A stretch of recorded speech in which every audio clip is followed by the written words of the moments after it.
Good afternoon. I want to thank everybody who joins us today. My name is Olha Atamanova, and I'm happy to see you here in Ukraine Media Center Ukrinform. Today, it's been 9 years of the war, and today is day 397 of the full-scale invasion of our homeland by Russian aggressor. Today we will have the presentation of the study about how the siege of Mariupol affected the people.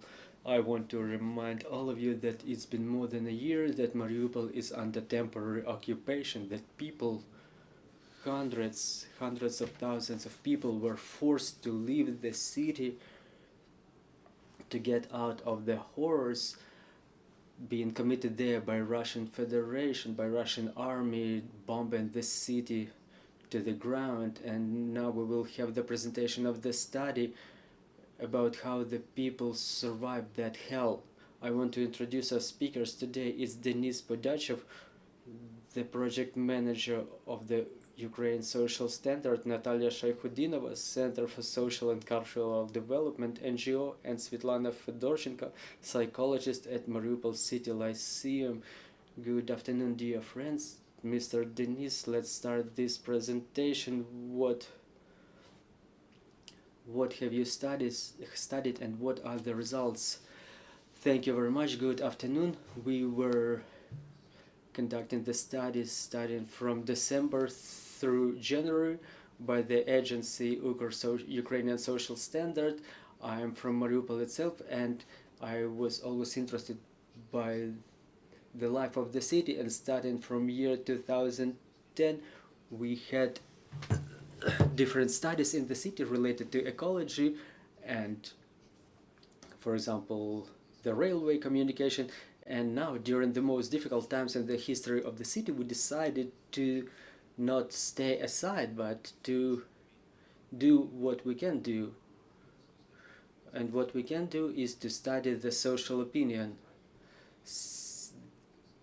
The project is 100% volunteer based. There are no external funding behind that project. There was the problem with methodology, is the absence of the general list, which did not allow us to use the random drawdown.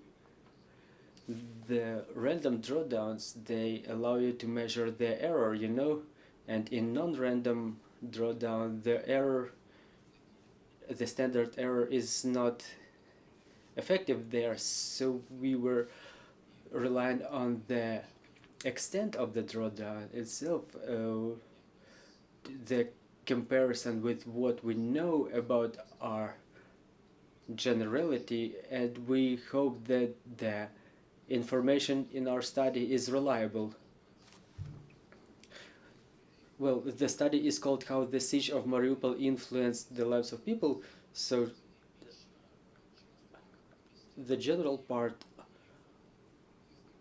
is the citizens, and the average is from 200 to 300,000. Those are the people who stay either in Ukraine, in the territory under the government control, or abroad. And our goal was to study the PTSD in people, to see what were the consequences of the war crimes committed by Russian Federation, because it's no secret for anybody that there were war crimes happening there, and they left serious psychological consequences in the minds of the people. So how we wanted to study it? We wanted to take the control groups, such as destruction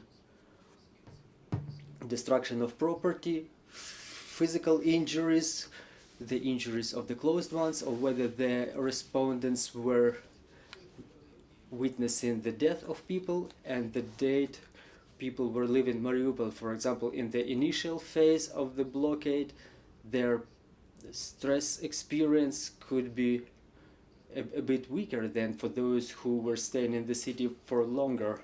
So what were the control markers, the consequences that could indicate PTSD?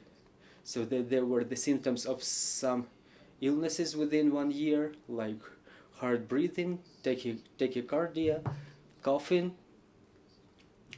heart diseases, certain symptoms, whether the people were getting new diagnoses of chronic diseases after they left the blockade, they broke through the blockade, how do they estimate how do they evaluate their physical condition on a scale from 0 to 10, and whether they changed their place of living after the occupation with more than 3 times, did they solve the issue of their new job or new bulletin, or are they building any plans for short or medium term perspective? And the last indicator, whether they want to stay at the place of their current presence, current living. So let's first check some demographic indicators. What's important to understand about the audience: the gender breakdown is far from 55 to 45% in favor of women, which is standard, because according to the open sources, the people evacuated from Mariupol and Volnovakha, the correlation of genders of people above 16 years, it was 1/3 per 2/3. Why so? It's like 63% versus 37. Why did it happen so? It's another more profound study is necessary for that. We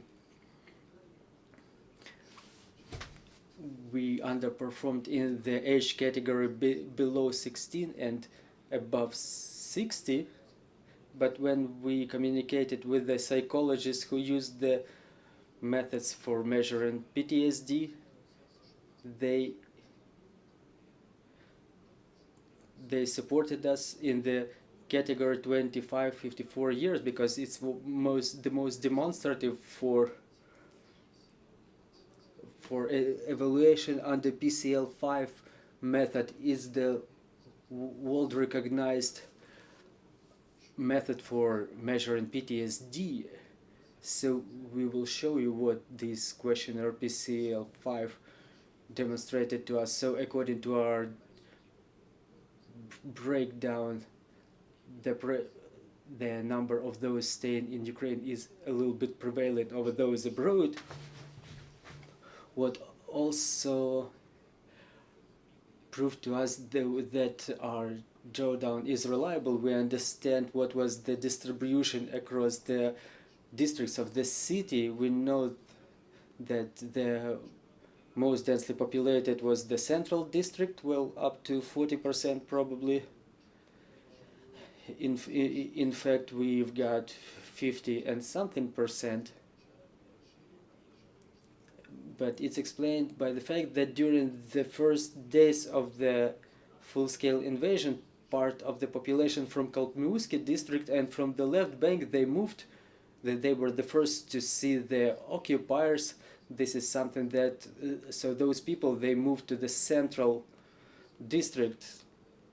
That happened already in 2015 when the suburbs were bombed. The people moved, about 15,000 people moved to the central district. So this is why the number of population in the central district in our drawdown is bigger. For example, I have an apartment in the left bank, but I was staying in the central district. This is one of the standard stories told to us. Well, I want to remind for our foreign journalists that the left bank district was in the front line. This is where the Russian troops were the closest, so this is why this movement is quite reasonable.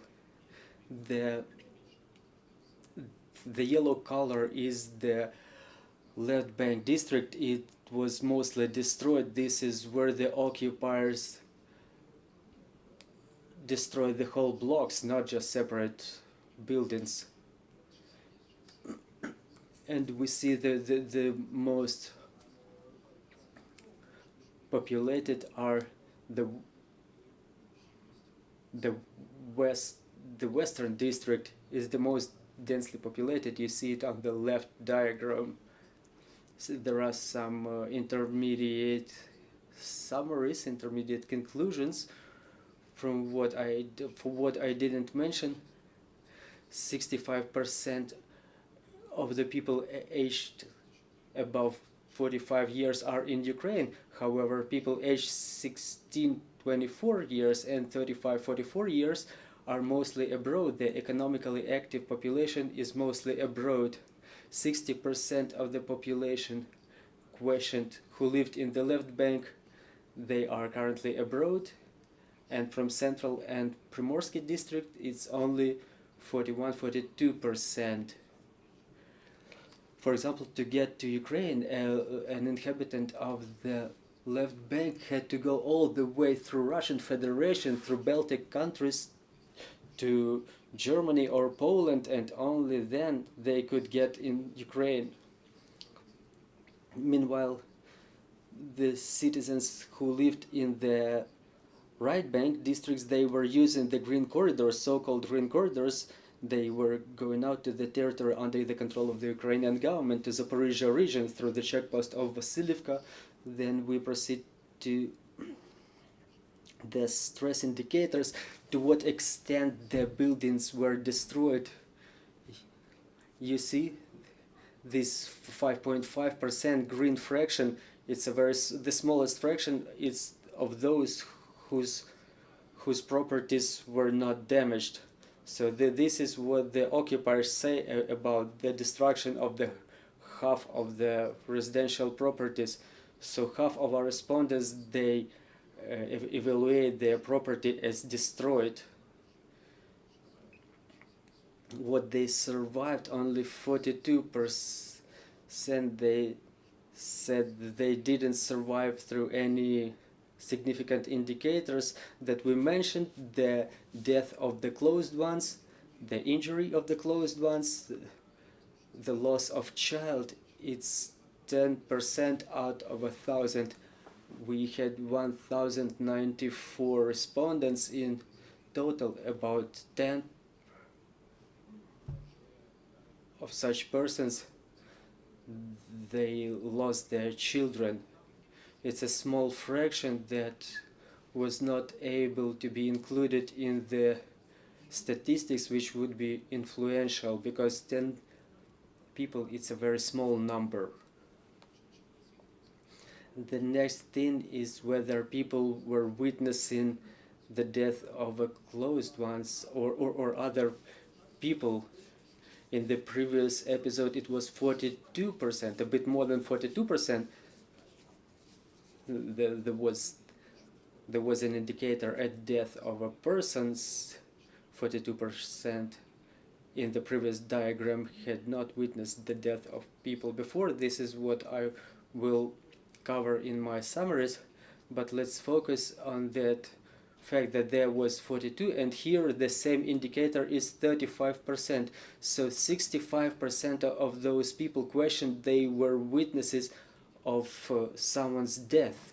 Yes, whether they're neighbors or close ones, someone who turned out to be their friends in this despair. We were also questioning people. There was an open question: what event, what circumstances turned out to be the most traumatic? And for most of the respondents, it was the aviation bombing. If you talk to the citizens of Mariupol, this aviation bombing, this component, they mention it separately always, because the sound of an airplane above your head, it was already something that created some traumatic effect. The sound of an airplane itself, people were afraid because they were frightened because there was no place to hide. And the shelling of civil installations, civil facilities, people were mentioning it among the war crimes. They were saying, like, we know that there are civilians living there, why do occupiers keep shelling that area?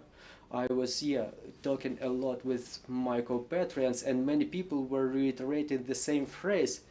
We had an impression that they were destroying the city square by square. They were picking a square and they were consciously destroying it, knowing that there were people living there.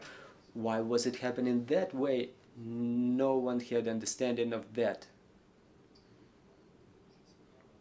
What's very interesting is the next graph.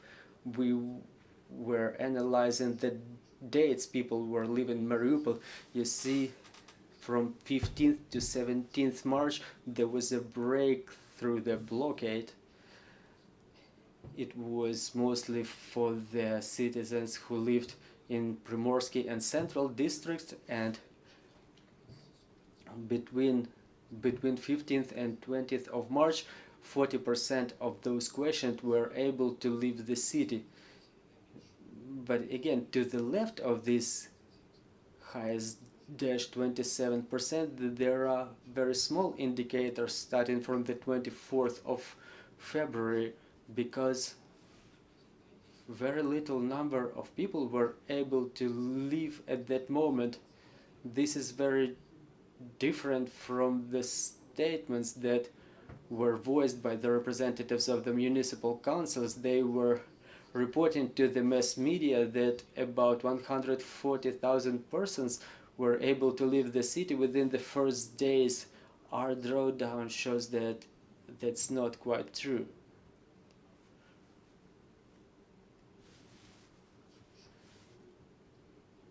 We're seeing that the break through the blockade was between 15th and 20th for the citizens of the Central district and Primorsky district, and for those who live in the left bank, it happened mostly in the second half of March. So for comparison, we see in the Shaikhutdinova district, people mentioned that their buildings were partly destroyed, and the central part of the left bank, we see that 70% of those questions said that their houses were damaged to a significant extent, and this is what correlates to what we see in the city from those footages. And here 71% of those questioned were witnessing the death of other people.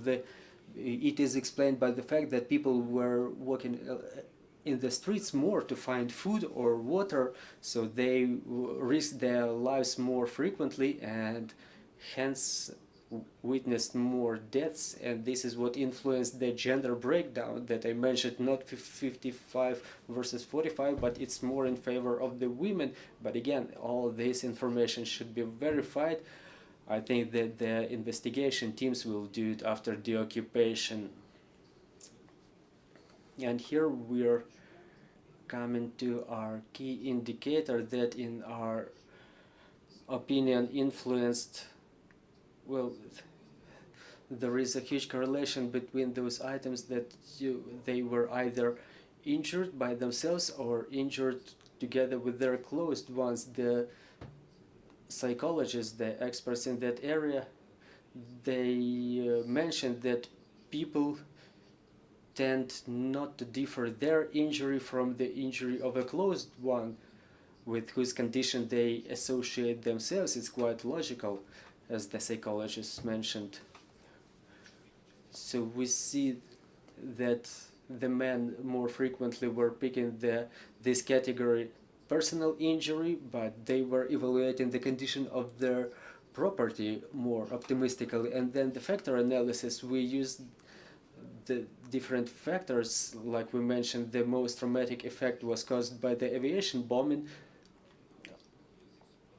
So to find indirect indicators behind that, we use the factor analysis to identify 6 groups of indicators: difficult conditions, cold, information blockade, underfeeding, absence of the support from the utility services, risks to life, loss of property of neighbors, realization of the risk of life, risk to life of their own or their pets, the inability to flee, inability to leave the area of the active warfare, and it was somehow related to the fact that the mayor fled, Boychenko, the fact that he left on the 25th of February, it is seen as the treason by a lot of the citizens.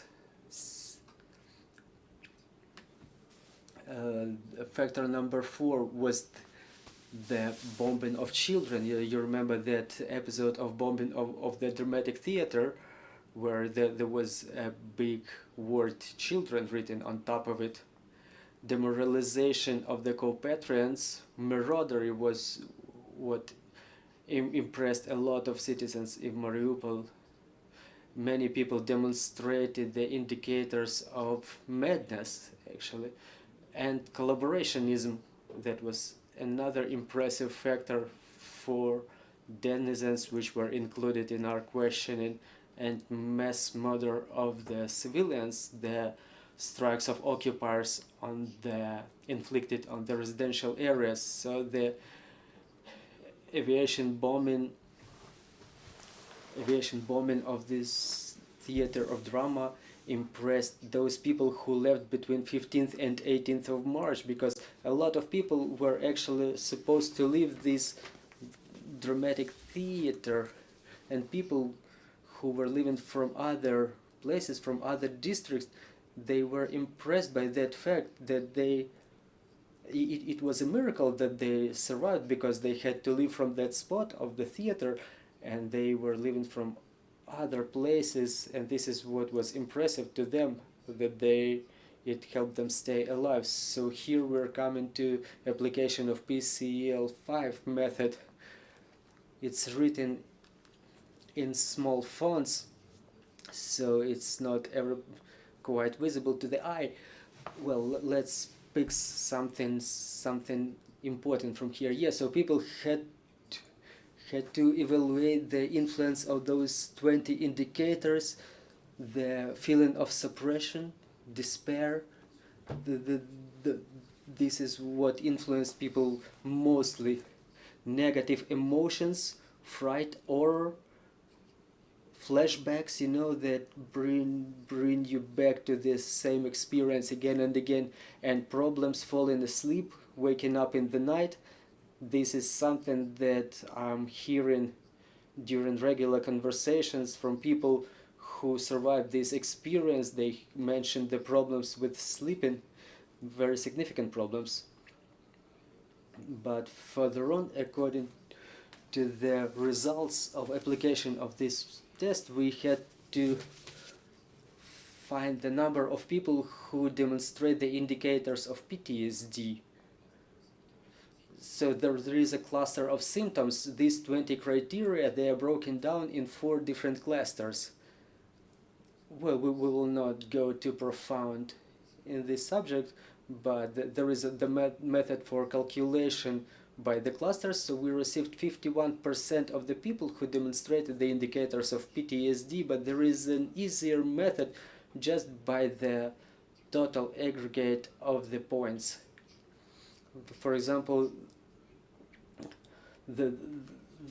there are different grades, like no is 0, to very large extent is 4, a little bit 1, regularly 2, and sensitive is 3.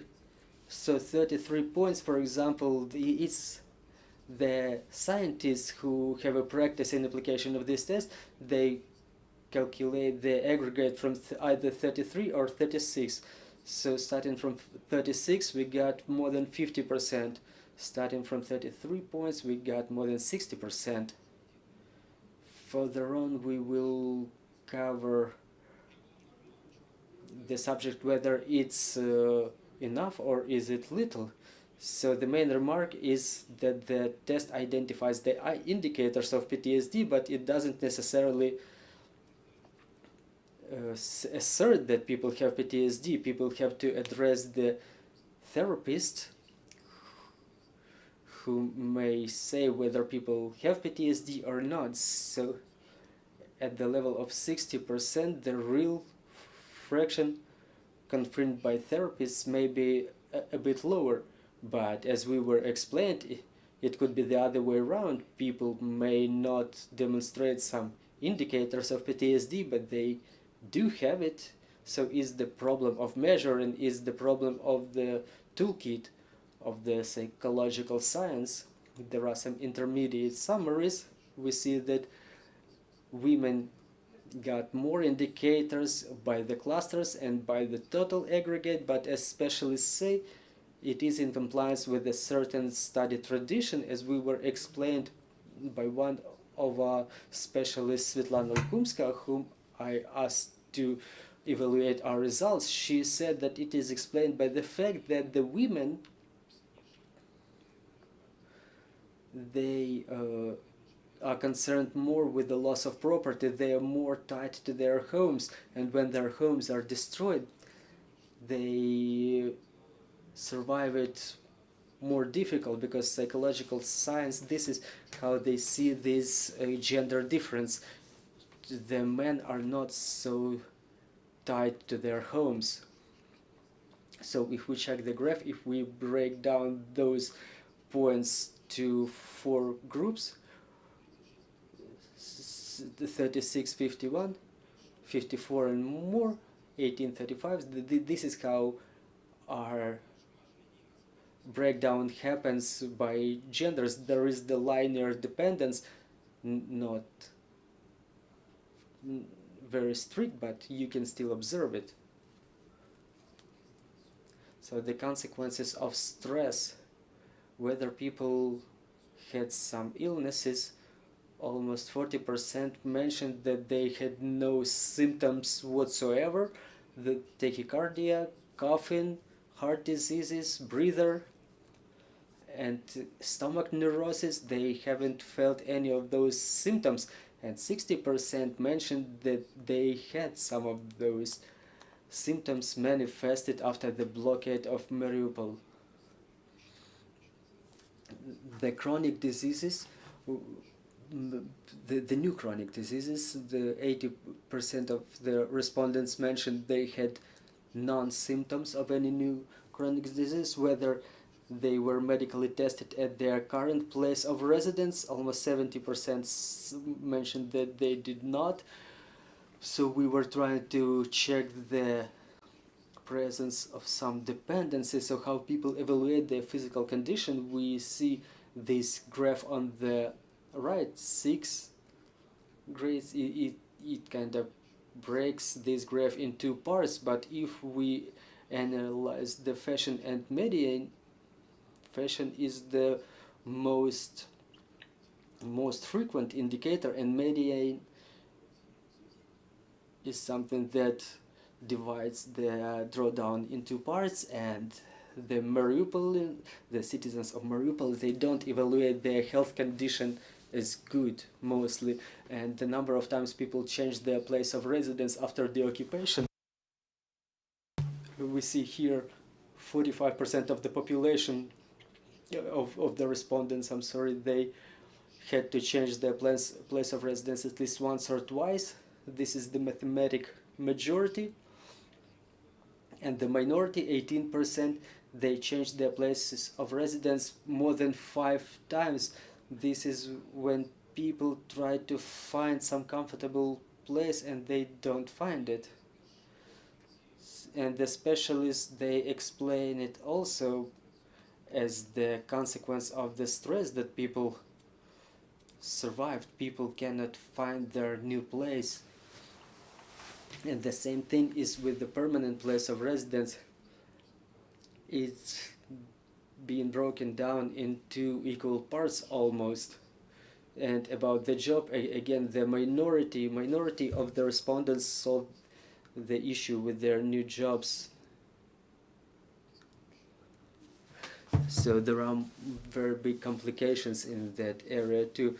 What are the tasks people set for themselves for the next month? They have to summarize. The 27% say that they just want to survive. They don't have plans. They wait until the deoccupation of the city, which means that people gave us no real answer. Everybody understands that they want to wait for the deoccupation of the city, but it doesn't tell us anything. Like 45% of the respondents said that they don't have any goal for the future. They are just trying to survive.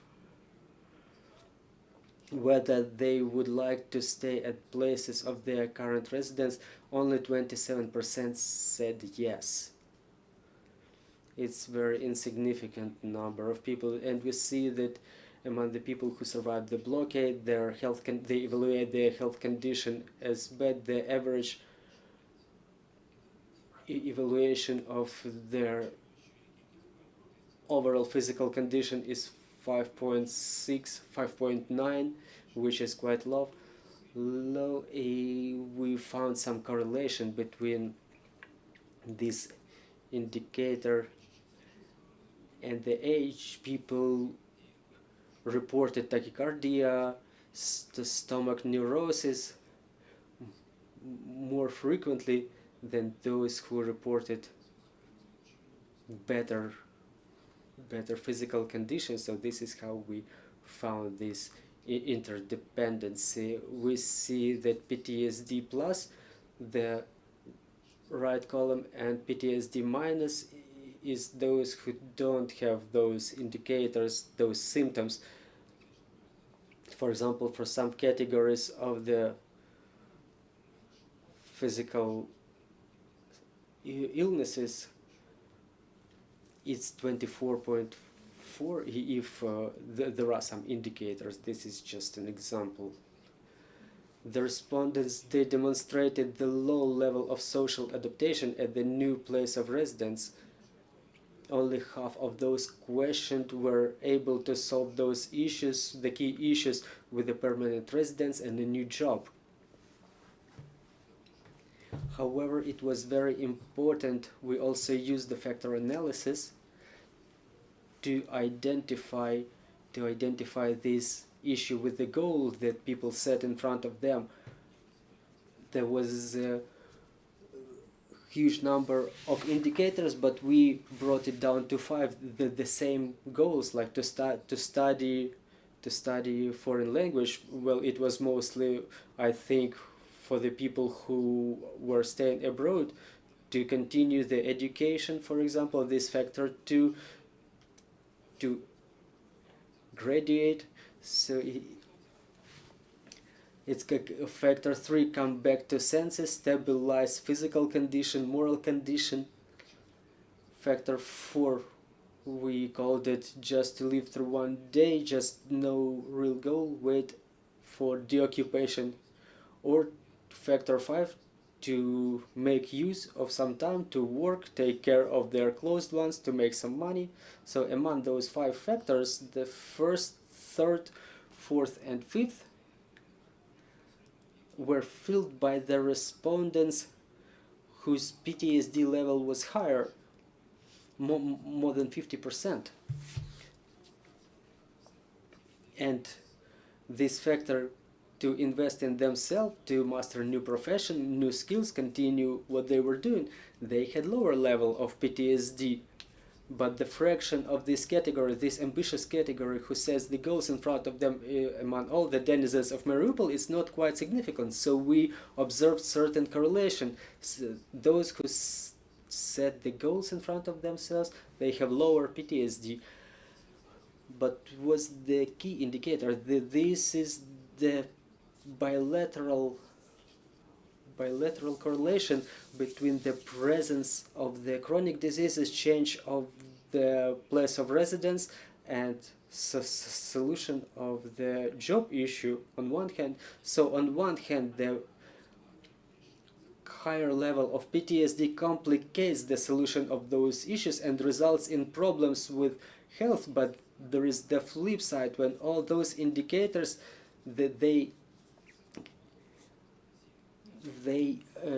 stimulate the level of PTSD in people. So this is the regression model that can be used here. PTSD depends on the inability in some people to solve certain issues. The psychological and maybe some physical condition continues. It's the most important summary of all our study, and this is where we reach this final question: whether people would be able to come back to Mariupol after the occupation. 84% of the population's respondents, sorry, they said that they would come back to the city after the occupation. Someone already mentioned in their study that this indicator is at the level of 80%, but it's only an external indicator. In fact, to take some effort for reconstruction of the city, people were ready. More than 70% mentioned that they would. But in psychology, there is such a notion as the socially significant behavior. For example, people, they respond in a way that they expect to be answered. For example, it's a popular response. Obviously, I'm happy to help. I'm happy to reconstruct the city. So as we see the occupation, this diagram on the right, more than 65% are ready to take effort in the reconstruction of the city after the occupation. So the largest part of the denizens of Mariupol who broke through the blockade, they don't see themselves back in the city before the occupation. It tells us about some patriotic position. 65% of the denizens, they wait for occupation, and only then they will think whether it's necessary to come back or not. And then the most interesting thing, you see this table on the right. We started digging deeper into this indicator. What are the conditions that under which people are ready to come back? So the first factor is the presence of the conditions for living. The occupation itself will not mean anything. The people want to see the dynamics of city reconstruction, and it's a very powerful factor. It's the most important. The full reconstruction of the city, availability of new jobs. So don't be fooled by this indicator 80% that even the city council is boasting of. We see the factor 2. For example, people say that they wouldn't be able to live there again. It will bring back a lot of unpleasant memories. Or third factor is only under the conditions of the jeopardization in the situation at the current place of residence. And in some cases it's for some reburial of their closed ones, so they would not come back to live there on a permanent basis. So we have to look at the root of the problem here, so to say. So we see this option under conditions of the occupation. It's not a determinant, it's just a satellite. It has a supporting function. So in development of this topic, Svetlana Lukumska, our psychologist that I already mentioned, she said that a large number of people will be coming back for some ritual mission. There is an example. Back in 2020, there was explosion of gas in Poznyaki district in Kiev. There was a new apartment block there, and people gathered shortly. They buried their keys. They put them into a concrete block, and they said goodbye to their building, to their apartment block. This is the Kievites, the stress that they had. And after the occupation of Mariupol, we will have hundreds of such cases. The denizens will gather and do something similar. They would say goodbye to their residences, to the remnants of their apartment blocks, for example. So there was no place to bury the people a year ago. It was all covered in improvised tombs. So there will be a lot of posters later on. The people will be saying goodbye to their residences, but it's sad, but our task was quite scientific to understand how it would happen in reality. A lot of a lot of people would be coming back to the city to, so to say, to close their gestalts, as they call it in psychology. And probably we're coming close to the most important: how do we evaluate this correlation, like 60, 55, 45% or 65%? Is the glass half full or half empty? So if we have our research now, we could have gotten quite a different picture. It would be like 89, 90% of the responses. There is some cultural component in this. There was the red month of dates for Mariupol. It was an anniversary of some horrific story. It was either a bomb over the maternity home or theater of drama, so people were coming back to those traumatic experiences and they were surviving it again and again. So upon this 1 month of red days, we could have gotten more important indicators, but there are more, so to say, stale tendencies, stale aspects. Probably in year 22, after people left, the indicator of PTSD could be below 50, it could be 40. Whether they were influenced by the factor of dissociation is a protective mechanism when people who end up in those traumatic events, traumatic circumstances, people keep saying to themselves, it's not happening to me. So this protective mechanism, it aimed at the survival before people get out of that situation. This dissociation is something that helps people survive. And when they get into some secure conditions, if they don't address for some psychological support, dissociation may result in some bad consequences. The protective mechanism seems to be on, but it's not being switched off by anything else, and it manifests in people trying to forget that experience. We had those diagrams, we are coming back to them. On one hand, it's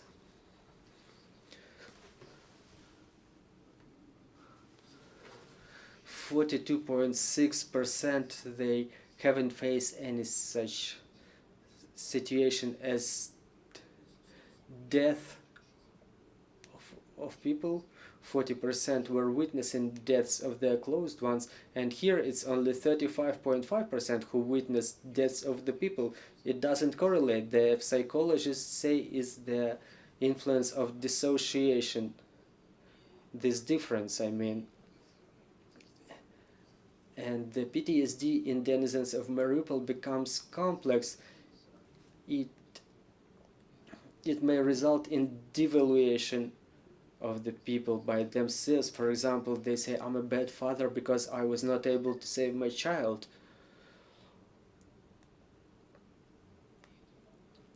And this is why it's quite probable. Another important component to be mentioned is that PTSD seems to be growing in the denizens of Mariupol at this moment, but since our research is not longitudinal, there's nothing to compare it with, so I think it's just an assumption that if we make another study within half a year, the indicator will be higher.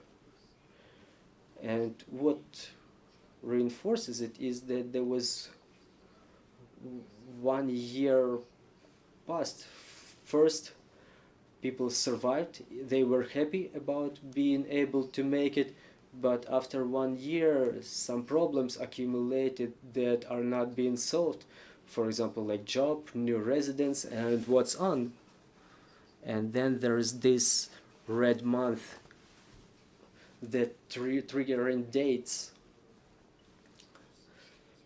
So we should also add the syndrome of postponed PTSD. This is how it's called, and now it seems to be even higher this indicator, and support to the citizens of Mariupol it is insufficient. At this very moment, when this indicator is growing,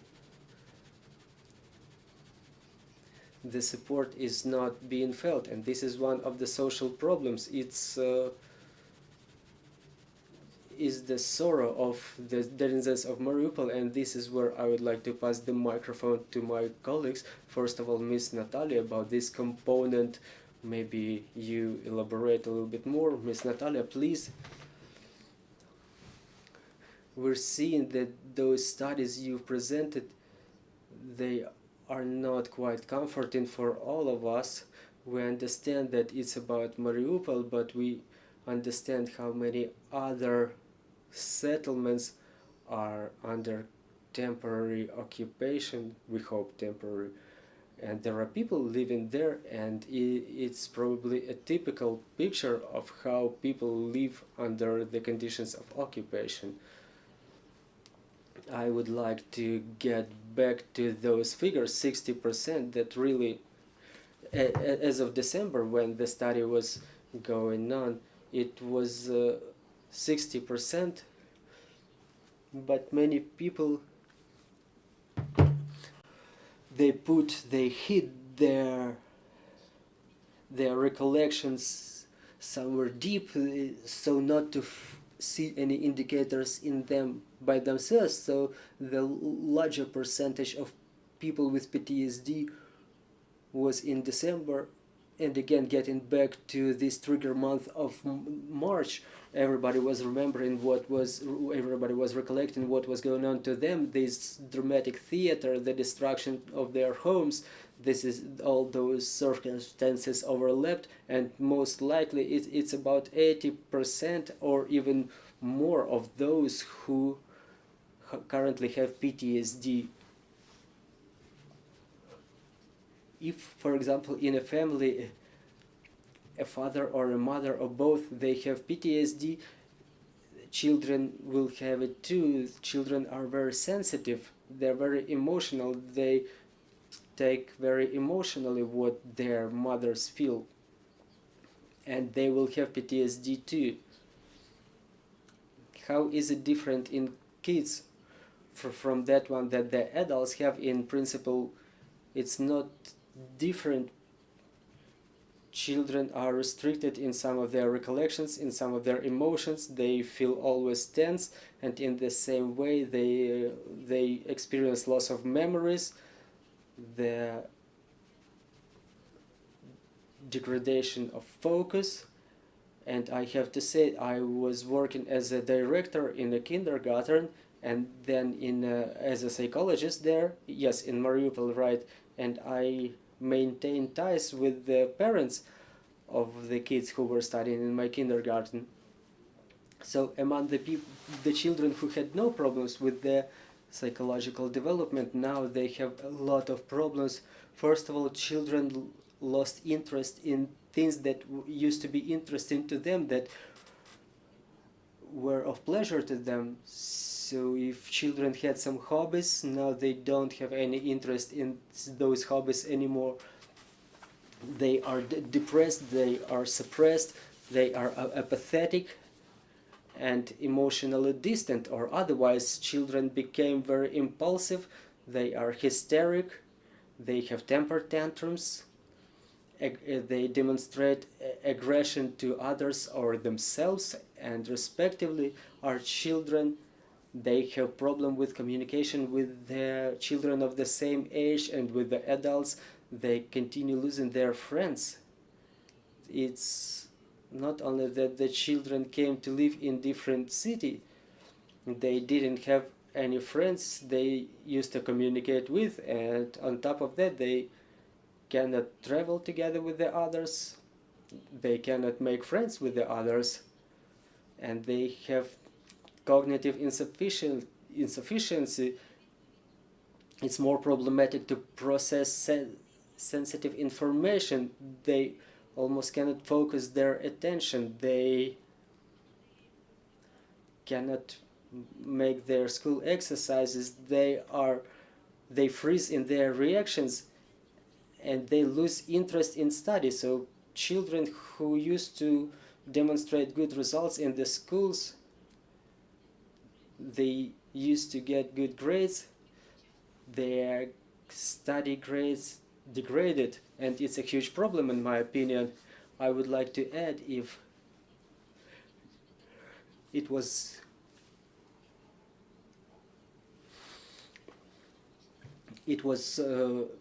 not so noticeable during the remote study, now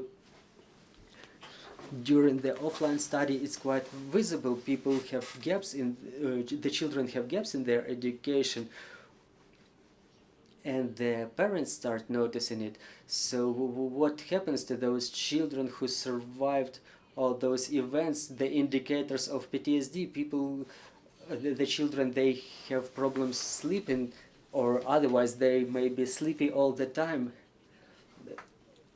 and they are unusually tied to their mothers or to their teachers in schools. They keep following them. They, for example, in case when the children are below school age, it looks normal, but when they are of school age, they are teenagers, it's not normal. It looks somewhat strange, and there is a regression in development. As the psychologist said, there are gaps in their development, the recoil.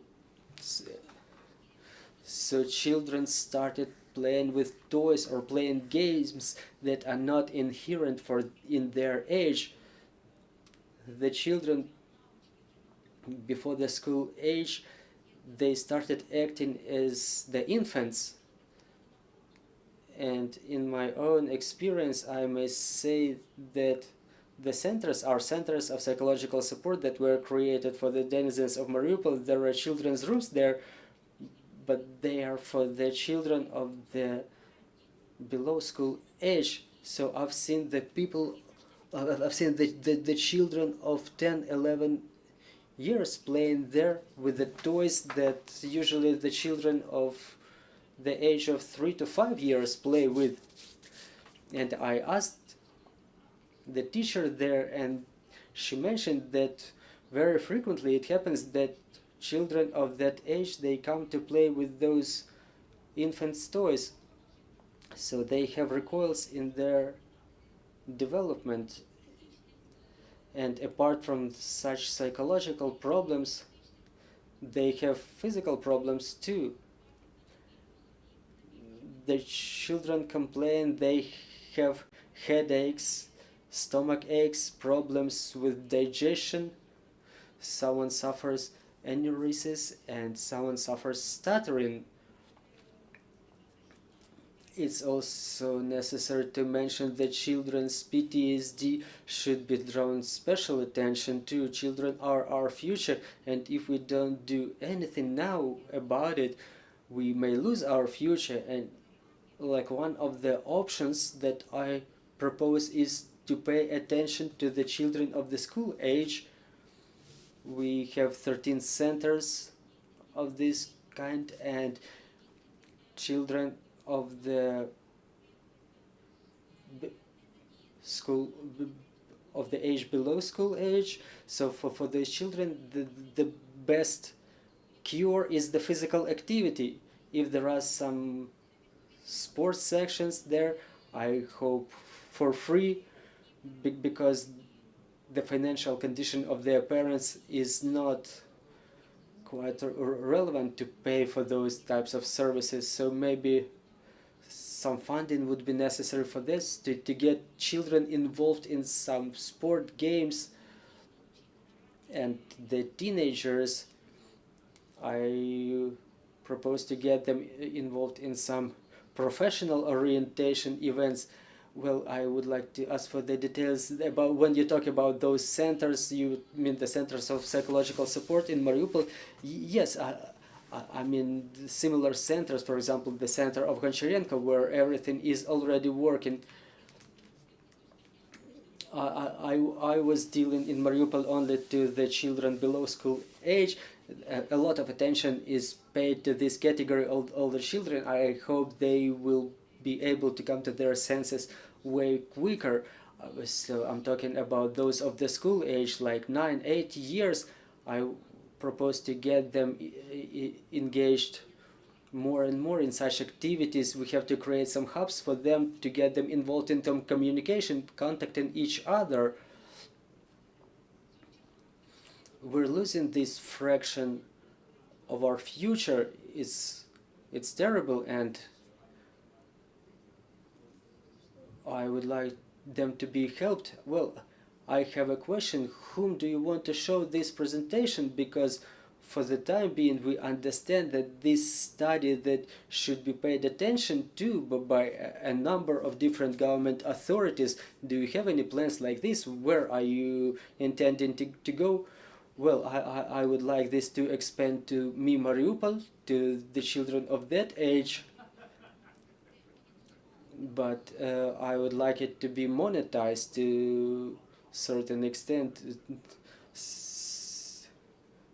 So it's not only how it happens with the humanitarian support when children are getting measured in summer. I mean, the height and the winter clothing is coming at the sizes that they were measured at, but they already grew, and those clothes are already irrelevant. Well, at this moment we don't have any representative of the government authority here, so I want to understand your few further steps. Well, generally we didn't have such a goal to reach out to some addressee. That this is what press conference is for, to cover this problem. And this is why I invited my colleagues who focused their attention on the kids, on the children, because for me the difference between the Mariupol kids, it may be more visible than the difference with the adults. As sociologists, we were unable to study the children. This is why I wanted to get my colleagues engaged who specialize in children, and hence the format of press conference. Good afternoon, everybody. What I wanted to add to the words of Miss Natalia and Mr. Denis, generally the children's psyche is more plastic, and obviously children are oriented more, at least until certain age, they're oriented at the stability of their parents, their mothers, and is the adults, the parents, who should probably have some additional trainings, the stress resilience skills.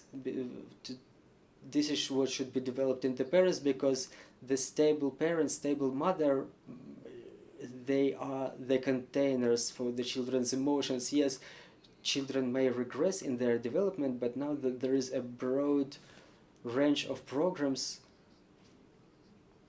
for psychological recovery, and those projects have teachers involved, the employees of pedagogic sector, because it's not like every child may end up in the focus of psychologists.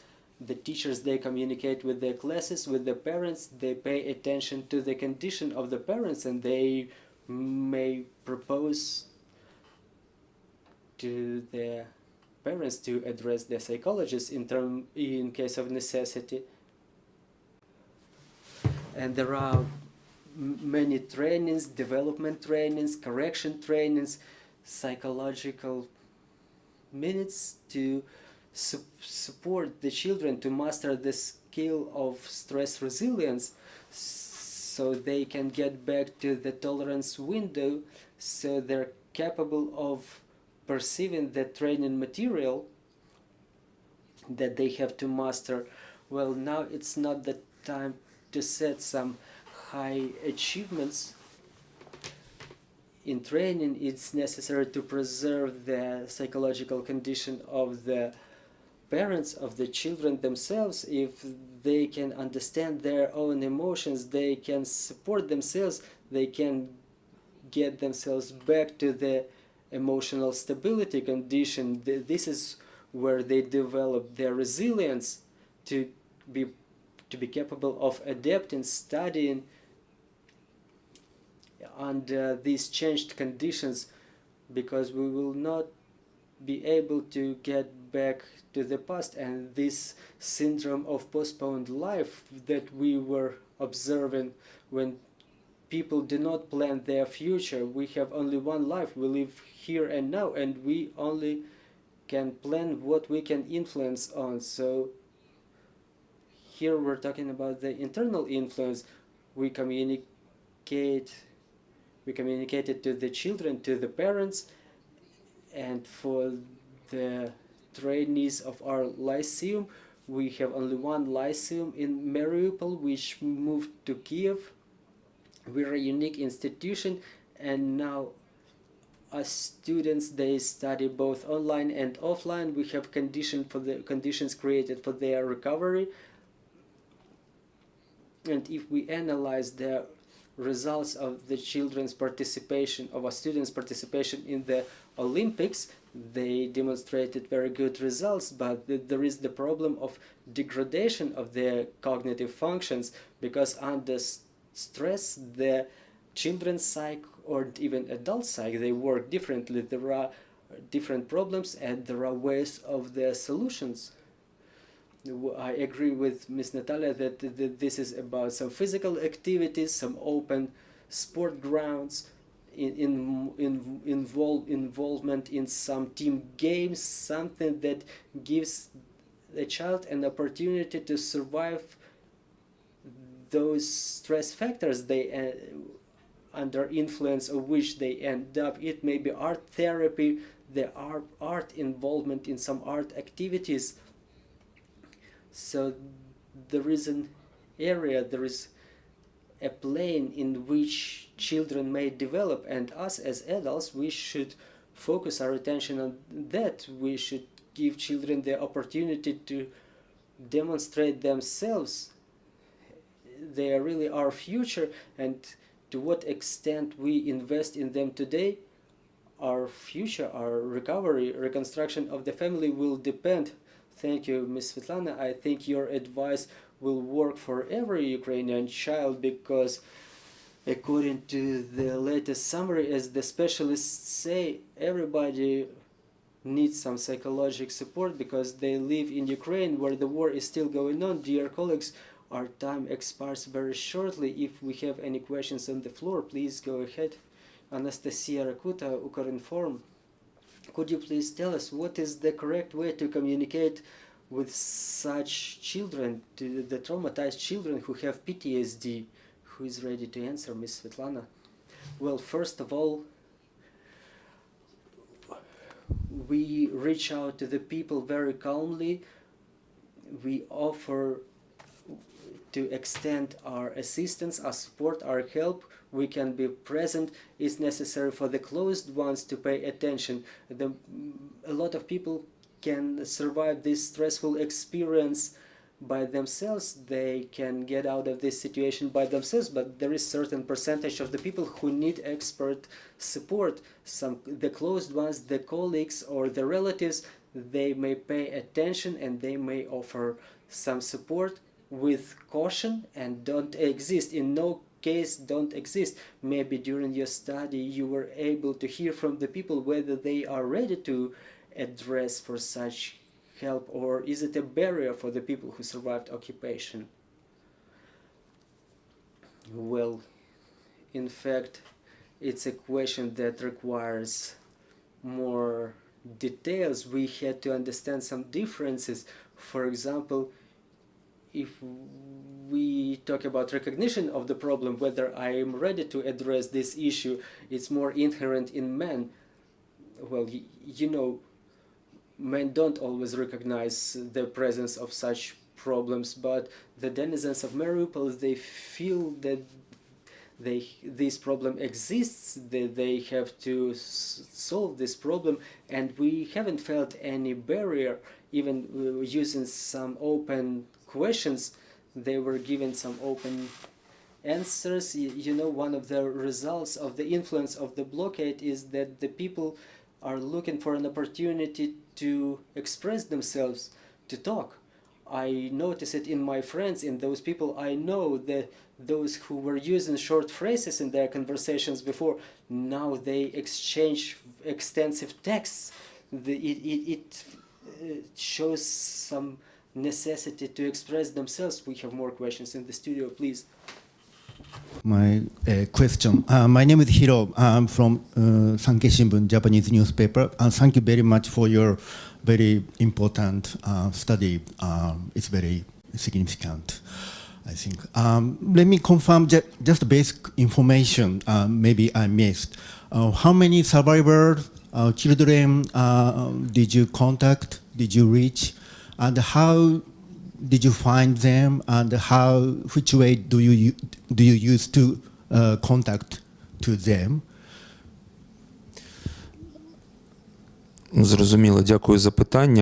Thank you for your question. The method, we gathered all the information through online platforms where we located our questions. There is no generalized list of all the persons. We could only spread our questionnaire to the maximum extent possible. We were using the help of the mass media based in Mariupol, who were evacuating together with the denizens, and they were expressing their love to the city. They continue covering the problems of the people who stay there, and this is how they helped us. They were spreading our questionnaire so that most of the people could see it. And we, in summary, we had about 1,100 respondents.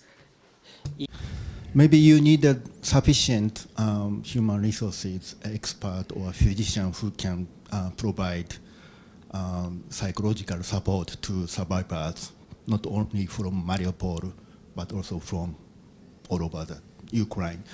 So how international community can help? What help you need from international community, do you think?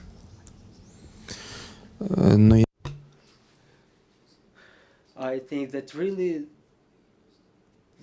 there is never enough support in this area, never enough help. People really need it.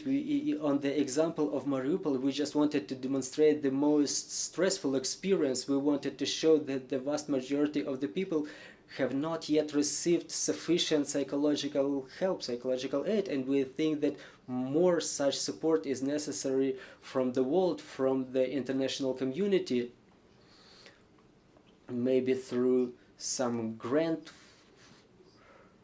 funds. The interested people in Ukraine, the psychologists, maybe from abroad, even those who leave Mariupol, they continue supporting each other. They maintain ties between themselves. There is a lot of specialists, and the examples of such specialists are my colleagues who survived this stressful experience, and they are psychologists themselves, and this problem is very, very serious for them. They feel very important. Please. Sorry, Lorenzo Cremonesi from Italian Daily Corriere della Sera.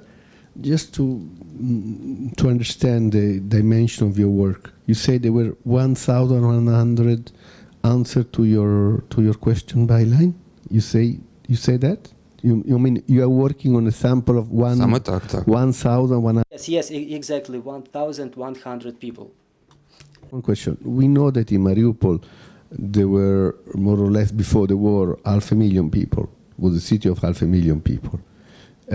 How many you evaluate are out of the city? And were you able also to talk somehow, or did you get also answer for people inside the city at the moment, who are, if not mistaken, about 150,000 of the regionals? Correct me if I'm mistaken. Thank you.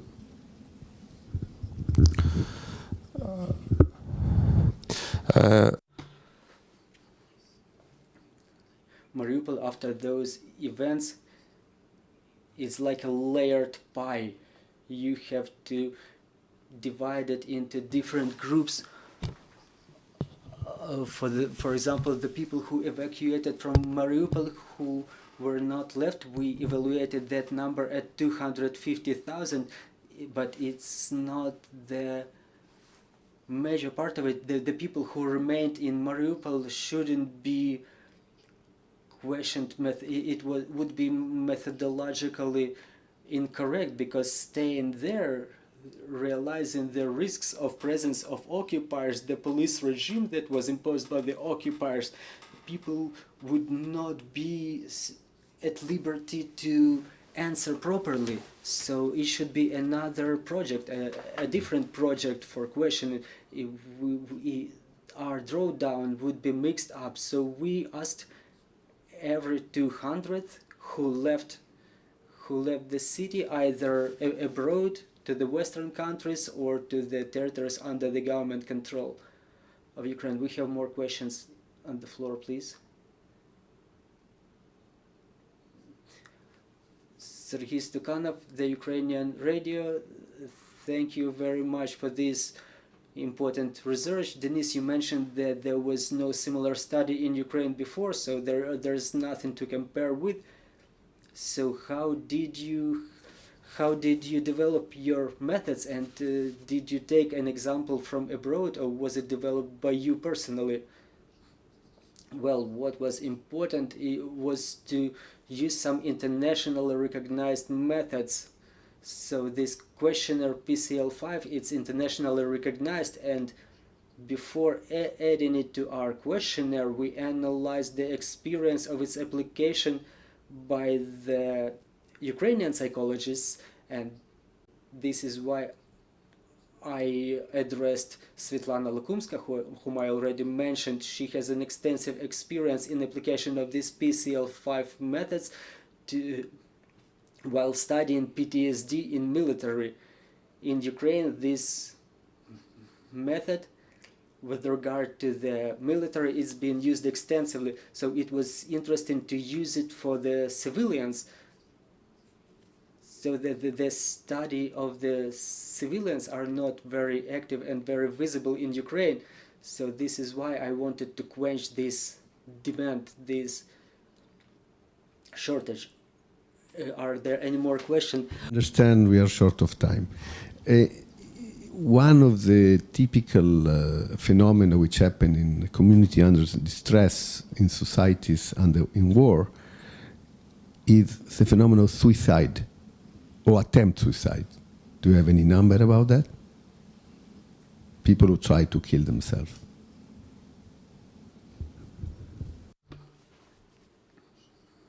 We only know that in Mariupol in the spring last year, suicide was a very extensive phenomena, but we don't have exact figures. We see that the suicide in Mariupol, it influenced a lot on our respondents. If the people were witnessing randomly, they were witnessing suicide, it could influence on those indicators of PTSD, what we mentioned as risky behavior, the indicators of craziness. Ukrinform, will your study be posted in some media so the most people possible can get familiarized with your study, specifically the experts? Thank you. We already started our cooperation with the scientists. I already mentioned our renowned expert Svetlana Lukumska, and I think that we will have those data posted separately so that they could be addressed, could be seen. We have to provide the transparent access to the data, and the scientists know what to do with them, how to handle them. I want to thank you. I want to thank everybody for the interest in this important topic.